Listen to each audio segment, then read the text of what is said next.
कोई कैकेयी को कभी दोष मत देना। मां कैकेयी को अयोध्या में कोई ऐसा प्रेमी नहीं था जैसी मां कैकेयी प्रेमी थी, क्योंकि रघुनाथ जी का वियोग, भरत जी का वियोग, महाराज दशरथ का वियोग, पूरे अयोध्या वासियों की निंदा का पात्र बनकर राम जी की इच्छा की पूर्ति की।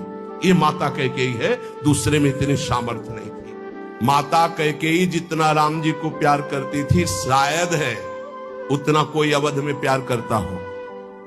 भगवान श्री राम एकांत में माता कैकेयी से कहा, मां, मैंने पूरी अवध में देखा है कि आपसे ज्यादा मुझे कोई प्यार नहीं करता, और ये सामर्थ्य केवल अधिक प्यार करने वाले में ही होती है। तो आप मेरे लिए निंदा सहेंगी, मेरे लिए आप अपमान सहेंगी, मेरे लिए पुत्र वियोग, मेरे लिए पति वियोग, ये केवल आप ही सह सकती हैं। इतना त्याग आप कर सकती हैं, मुझे पता है, क्योंकि आप हृदय से बहुत बहादुर हैं। देवासुर संग्राम में साथ गई थी कैकेयी जी महाराज चक्रवर्ती सम्राट दशरथ के।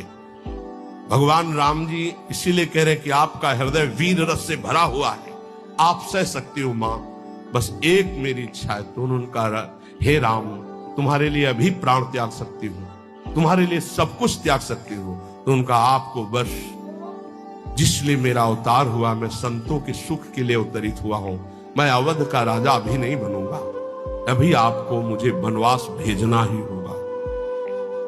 मां कैकेयी ने एकांतिक भगवान की आज्ञा का पालन किया, ये ध्यान रखना। कैकेयी जी का हृदय बहुत रघुनाथ जी के प्रेम में डूबा, ये कोई नहीं जानता।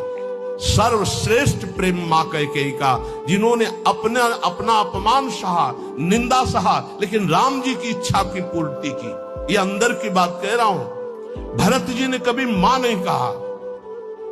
जब राम जी वापस अयोध्या आए तो उन्होंने कहा, बेटा, तुम्हारी पूरी बात मानी थी, पर मैं एक बात नहीं सह सकती, अपने पति का